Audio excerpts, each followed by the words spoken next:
Hello everyone, welcome to our YouTube channel. This is the second part of the Puritan Age. In the first part of the Puritan Age, we have discussed about the life of England's peoples during the Puritan Age. We have discussed about the social, religious and political life of England's people during the Puritan Age. We have also discussed about the trends during this age. In this part, the second part, we will discuss about the writers of Puritan Age. Poets of Puritan Age. Poets जो poetry लिखते थे, Puritan age में poetry भी लिखी जाती थी। इसको हम इस प्यूरिटन एज की पोइट्स को हम 4 पार्ट्स में डिवाइड कर सकते हैं। Number 1, satirist of the age, metaphysical poets, cavalier of the Caroline lyrics. Number 4, Milton and epic poetry. Number 1, satirist of the age ये कौन कौन से थे? John Donne, Joseph Hall, John Marston, George Wither, Ben Jonson, ये सभी सैटायरिस्ट थे। ये सैटायरिकल poetry लिखते थे प्यूरिटन एज में। अब देख लेते हैं सटायर क्या होता है। Satire, the use of the humour, irony, exaggeration or the ridicule to expose or criticize people's stupidity or vice, particularly in the context of the contemporary politics and the other topical issues.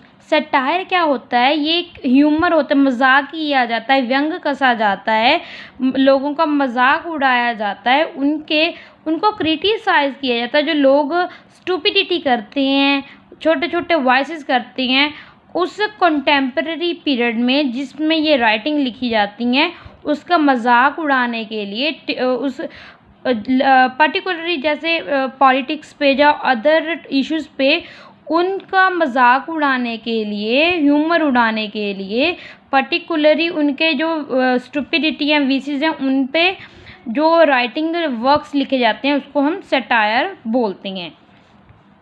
Okay, number 2, metaphysical poets. Metaphysical poets कौन कौन से थे? John Donne, George Herbert, Thomas Carew, Richard Crashaw, Henry Vaughan, Andrew Marvell, इब्राहिम Cowley. अब हम देख लेते हैं मेटाफिजिकल पोइट्री होती क्या है। Highly intellectualised poetry marked by the bold and ingenious conceit, imagery, complexity and subtlety of thoughts, use of a paradox and a rigidity of expressions. Metaphysical poetry में क्या होता है? इसमें बहुत ही हाईली इंटेलेक्चुअल पोइट्री होती है। इसमें बहुत ही इंडिजीनियस कॉन्सीट्स का यूज़ किया जाता है। कॉन्सीट्स होती हैं जिसका कोई हमें लगता है इसमें कोई पैरेलल ही नहीं होता, कोई इसका तुक्के नहीं बनती। जैसे इमेजरी होती है, कॉम्प्लेक्सिटी बहुत ही गुंजलदार सा वर्क होता है, और सटलिटी होती है, थॉट्स में होते हैं, और पैराडॉक्स होता है, ऑपोजिट होता है, जो भी कहना चाहते हैं, जो भी इसका कहने का मतलब होता है और उस कह रहे होती हैं, और जो इनका पीछे मतलब होता है, मीनिंग होता है कहने के, उससे बिल्कुल ही उल्टा होता है। इस टाइप ऑफ पोइट्री को हम मेटाफिजिकल पोइट्री कहती हैं। प्यूरिटन एज में मेटाफिजिकल पोइट्री भी लिखी जाती थी और सैटायरिस्ट भी लिखा जाता था। देन नंबर 3 पे cavalier of the Caroline lyric. ये हम सबसे पहले अब जानेंगे कैवलियर पोइट्स होते क्या हैं। द टर्म कैवलियर और the Caroline is used for a group of the mid 17th century poets who sided with King Charles I against the Parliament। जो 17th century के वो पोइट्स हैं, मिड 17th century के वो group of poetry को poets को हम कैरोलिन्स बोलते हैं, जो किंग चार्ल्स I का साथ थे, उनके साइड में थे और पार्लियामेंट के अगेंस्ट थे। कौन कौन से राइटर थे?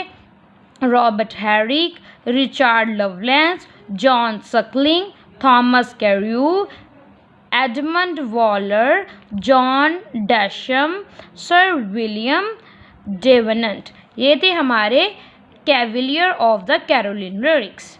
Number 4, Milton and epic poetry. हम जानते हैं कि प्यूरिटन एज को हम एज ऑफ मिल्टन भी बोलते हैं, और मिल्टन के वर्क को हम 4 पीरियड्स में इसको डिवाइड कर सकते हैं।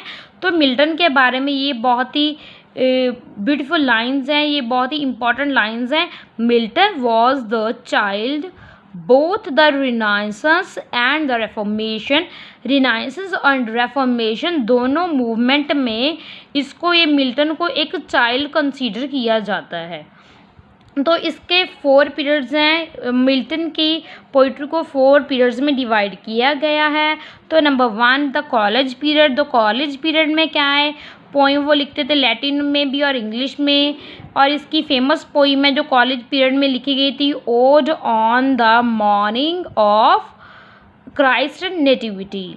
Number 2, Horton period. The Horton period में to this period belong 4 minor poems. ये 4 माइनर पोइम्स लिखी गई थी इस टाइम ऑफ पीरियड में, जैसे ल एल्ग्रो एंड सेकेंड पेंसरोसो 1633 में लिखी गई, और कॉमर्स 1634 में लिखी गई, लेसिडास 1637 में ये पोइम लिखी गई द हॉटन पीरियड में मिल्टन के द्वारा। और नंबर 3 में the period of religious and political controversies. ये इस टाइम ऑफ पीरियड में ये बहुत ही रिलीजियस और पॉलिटिकल कंट्रोवर्सी में मिल्टन घिर गए थे, और in this period he turned from poetry entirely, and for the next 20 years continued active as a writer of prose। ये पोइट्री इसने लिखनी छोड़ दी थी। हम देखते हैं ना, ये पोइट्री लिखते थे, ये यहाँ पे भी पोइम्स लिखे, यहाँ भी पोइम्स। ये 3rd जो इसका पार्ट है, इसमें वो रिलीजियस कंट्रोवर्सीज में और पॉलिटिकल कंट्रोवर्सी में घिर गए थे। तो इन्होंने ये पोइट्री से बिल्कुल ही टर्न हो गए थे, मतलब मुंह मोड़ लिया था इसने। तो ये 20 ईयर्स के लिए इन्होंने पोइट्री को लिखना छोड़ दिया था, और ये एक्टिव राइटर हो गए थे प्रोज के लिए, प्रोज लिखना शुरू कर दिया था। देन लास्ट पीरियड इसका मिल्टन का, the period of great epics. तो इन्होंने ग्रेट एपिक्स लिखे, 2 ग्रेट एपिक्स लिखे गए हैं मिल्टन के द्वारा, the Paradise Lost and the Paradise Regained. Prose writer of Puritan age. Prose writer of Puritan age कौन कौन सी हैं? द करेक्टर राइटर्स, ये वो राइटर्स हैं जो प्रोज लिखते थे, और करेक्टर राइटर्स बोला जाता है। कौन कौन से हैं ये? John Earle, sir Thomas Overbury, George Herbert, Thomas Fuller. Melancholy of Robert Burton. जो रॉबर्ट बर्टन थे, ये अपनी मेलंकली प्रोज में मेलंकली थीम पे लिखते थे, इसके लिए बहुत ज़्यादा फेमस है प्यूरिटन एज में। सर थॉमस ब्राउन है ये। आगे पैम्फलेटरिंग और जॉन मिल्टन पैम्फलेट भी लिखते थे, और बायोग्राफीज ऑफ इज़ाक वॉल्टन की बायोग्राफीज प्यूरिटन एज की बहुत ही ज़्यादा फेमस हैं। देन आ जाता है हमारा ड्रामाज ऑफ प्यूरिटन एज में ड्रामाज भी लिखे जाते थे। जॉर्ज चैपमैन थे, ये बहुत ही फेमस हैं, ट्रांसलेट किया था इन्होंने होमर। ये अपने ट्रांसलेशन के लिए, होमर की ट्रांसलेशन के लिए बहुत ही फेमस थे। बेन जॉनसन कौन से थे? Ben Jonson is a more original than Shakespeare. Ben Jonson ये भी एक ड्रामाटिस्ट हुए हैं प्यूरिटन एज में, ये ओरिजिनल थे शेक्सपियर के, अगर हम इसको कंपेयर करें शेक्सपियर के साथ। While Shakespeare accepted with a smile, वो जैसे शेक्सपियर वो स्माइल के साथ ही एक्सेप्ट कर लेता था the short coming of stage, जो उसकी शॉर्ट कमिंग थी, जो कमियां थी उसके स्टेज की, वो उसको स्माइल के साथ ही एक्सेप्ट कर लेते थे। बट ही यानी कि Ben Jonson raised his voice against them, मगर उसने अपनी आवाज़ उठाई थी, जो इसके मतलब कमियां थी स्टेज की, उसके विरुद्ध आवाज़ उठाई थी, अगेंस्ट आवाज़ उठाई थी बेन जॉनसन ने, and try to reform the English stage. तो इन्होंने ट्राई भी किया था इंग्लिश स्टेज को रिफॉर्म करने के लिए। He wrote comedies, tragedies and a marks. उसने बेन जॉनसन ने कॉमेडीज़ भी लिखी हैं, ट्रेजेडीज़ भी लिखी हैं और मास्क भी लिखे हैं। जॉन मास्टन क्या है, वो सैटिरिकल ड्रामास लिखते थे। देन आगे थॉमस डेकर, वो डोमेस्टिक ड्रामास लिखते थे। देन आ जाते हैं हमारे थॉमस हेवुड क्या है जी, care more for a quantity than quality. इनके जो ड्रामास होते हैं वो बहुत ही बड़े बड़े होते हैं, लेंदी होते हैं, वे ये क्वांटिटी पे ज़्यादा केयर करते थे, क्वालिटी पे इतना ज़्यादा फोकस नहीं करते थे। देन आ जाते हैं हमारे Thomas Middleton he ridicules the follies and the weakness of the life of the London citizen. ये हमारे जो थॉमस मिडल्टन हुए हैं, ये जो लंदन की जो सिटीज़न थे उनके फॉलीज और वीकनेस के ऊपर उनका मजाक उड़ाते थे, यानी कि एक वीकेंड से सटायर लिखते थे, सैटारिकल ड्रामास लिखते थे थॉमस मिडल्टन। देन आ जाते हैं हमारे Cyril Tourneur, he put new life into melodrama, ये इन्होंने मेलोड्रामा में काम किया है। देन आ जाते हैं हमारे John Webster he is one of the greatest figure in the post Shakespearean drama. ये बहुत ही ग्रेटेस्ट फिगर हुए हैं हमारे प्यूरिटन एज में, पोस्ट यानी कि शेक्सपियरन ड्रामा के बाद। ये moral word of the Webster is different from that of the Shakespeare, ये इसका मॉरल वर्ल्ड शेक्सपियर से बहुत ही ज़्यादा डिफरेंट था। Love is the sole theme of the tragedy, इनका मेन थीम होती थी जो इसकी ट्रेजेडी की, वो लव होता था, थीम होती थी। एंड द इवल होता था, तो punished in the and, evil होता था मगर जो इवल था वो हमेशा पुनिश्ड होता था in the end of the drama. Is present everywhere through out the action, तो ये सारे एक्शन में और एवरीवेयर तो लव ट्रेजेडी होती थी और इवल हमेशा पनिश्ड होता था in the end John Webster के ड्रामास में। देन आ जाते हैं हमारे John Fletcher and Francis Beaumont. ये दोनों जो John Fletcher and Francis Beaumont, name of these two dramatists are associated together, so they also work separately yet produce some of their finest plays in a collaboration।